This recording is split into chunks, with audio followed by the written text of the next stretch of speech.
여러분 안녕하십니까? 뉴스룸을 시작하겠습니다. 더불어민주당이 결국 거리로 나왔습니다. 2016년 국정농단 사태 이후 6년여 만에 열린 장애 집회에 민주당 지도부와 소속 의원들이 사실상 총출동해 정부 여당을 강하게 규탄했습니다. 고석승 기자입니다. 민주당이 6년여 만에 연 대규모 장애 집회에는 당 지도부가 총출동했습니다. 소속 의원들과 일반 당원들까지 민주당 추산으로 10만여 명이 모였습니다. 참석자들은 윤석열 정부가 민생을 파탄내고 검찰 독재에만 몰두하고 있다고 주장했습니다. 정치 보복에 국가 역량을 낭비하는 바람에 대한민국의 민주주의가 추락했습니다. 검사들의 영장이 국민을 위협하고 있습니다. 집회에선 이태원 참사에 대한 책임을 물어 이상민 행정안전부 장관을 파면해야 한다는 목소리도 이어졌습니다. 반드시 할 게 두 가지입니다. 첫 번째, 김건희 특검 반드시 관철하겠습니다. 두 번째, 이태원 참사의 책임을 물어서 반드시 이상민 장관을 문책하겠습니다.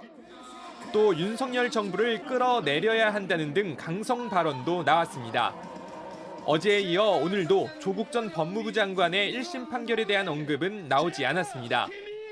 민주당 장애 집회에 대해 국민의힘 당권 주자들은 한 목소리로 비판했습니다.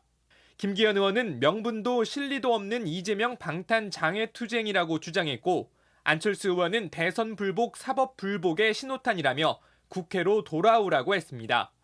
JTBC 고석승입니다. 전당대회를 앞둔 국민의힘에선 종일 당권 주자들 간의 공방이 이어졌습니다. 김기현 의원을 향한 학교폭력 가해자 행태라는 표현도 나오고 안철수 의원의 친윤계 견제 발언도 있었습니다. 하예빈 기자입니다. 김기현 의원은 어젯밤 나경원 전 의원의 집에 갔었다는 사실을 알렸습니다. 총선 승리를 위해 힘을 합치자고 말했다면서 나 전 의원과 대화를 계속 나누겠다고 했습니다. 20년 동안 정치 활동을 같이 해왔던 동지이기 때문에 옛날 얘기까지 포함해서 많은 얘기들을 나눴습니다. 앞서 대통령실과의 갈등 끝에 전당대회 불출마를 선언한 나 전 의원은 그간 당권 주자들과는 연대하지 않겠다고 밝혀왔습니다. 이준석 전 대표의 측근으로 당권에 도전한 천하람 전남 순천갑 당협위원장은 김 의원 행보에 대해 학교폭력 가해자 행태라고 꼬집었습니다. 친윤계와 대통령실 압박으로 전당대회에 나오지 못하게 해놓고 선거를 도와달라며 손을 내밀었다는 겁니다. 탄압할 때는 말 한마디 안 하고 말리지도 않다가 피해를 당한 정치인에게 이런 식의 억지 화해까지 강요하는 거는 더 이상 없어야 된다. 안철수 의원 역시 장제원 의원 등 일부 친윤계 의원들을 겨냥해 비판했습니다.